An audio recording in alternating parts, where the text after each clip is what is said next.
વડોદરા એરપોર્ટના દિવસો હવે બદલાશે। આગામી 1 મહિનામાં કાર્ગો સેવા શરૂ થઈ જશે। સંસ્કારી નગરી વડોદરાના એરપોર્ટના દિવસો હવે બદલવા જઈ રહ્યા છે। કેન્દ્ર સરકારની લીલી ઝંડી મળ્યા બાદ અહીંના વિકાસ કાર્યોને વ્યાપક વેગ મળ્યો છે।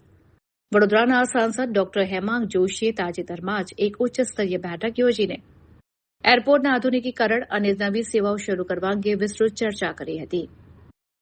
આ બેઠકના સકારાત્મક પરિણામ સ્વરૂપે આગામી 1 મહિનાની અંદર જ વડોદરા એરપોર્ટ પર લાંબા સમયથી પ્રતીક્ષિત એવી કાર્ગો સેવા સત્તાવાર રીતે શરૂ કરી દેવામાં આવશે। આ સેવા શરૂ થતાં સ્થાનિક ઉદ્યોગો અને વેપારીઓને માલ સામાનની હેરફેર માટે બહુ મોટો ફાયદો થશે।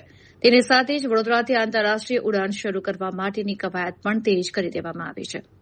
એરલાઇન્સ કંપનીઓને આકર્ષવા માટે વડોદરા એરપોર્ટ પર લેન્ડિંગ અને પાર્કિંગ ચાર્જમાં 100% માફી આપવાની જાહેરાત કરવામાં આવી છે, જે એક અત્યંત મહત્વપૂર્ણ પગલું સાબિત થશે।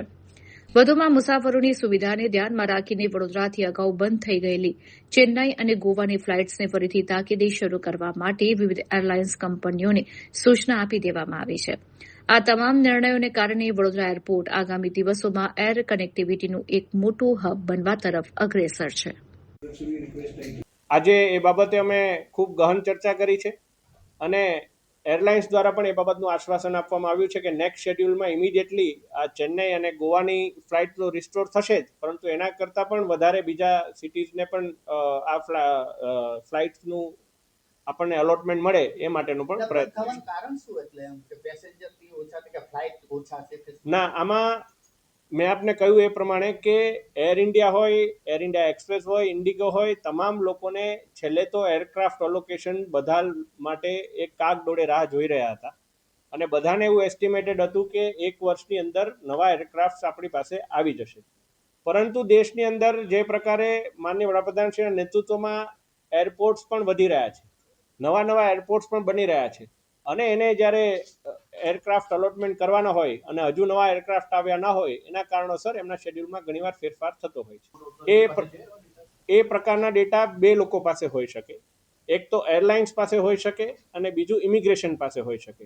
કારણ કે માની લો હું વડોદરાથી છું, મારે યુકે જવાનું હોય તો જે તે ઇમિગ્રેશન ડિપાર્ટમેન્ટને ખબર હોય કે આ વડોદરાના ટ્રાવેલર છે એટલે મહિનામાં આટલા ટ્રાવેલર્સ આપણે ગયા છે, પરંતુ આપણે ફરી એકવાર વડોદરાને માત્ર વડોદરા જિલ્લાનું એરપોર્ટ ના ગણી અને મધ્ય ગુજરાતનું એરપોર્ટ ગણાવી રહ્યા છે।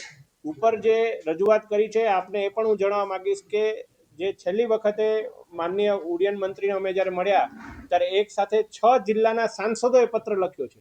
ખેડાના સાંસદશ્રીએ પણ વડોદરા એરપોર્ટ માટે પત્ર લખ્યો છે, સાથે સાથે છોટાઉદેપુરના સાંસદે પણ વડોદરા એરપોર્ટ માટે પત્ર લખ્યો છે, ભરૂચના સાંસદે પણ વડોદરા માટે પત્ર લખ્યો છે।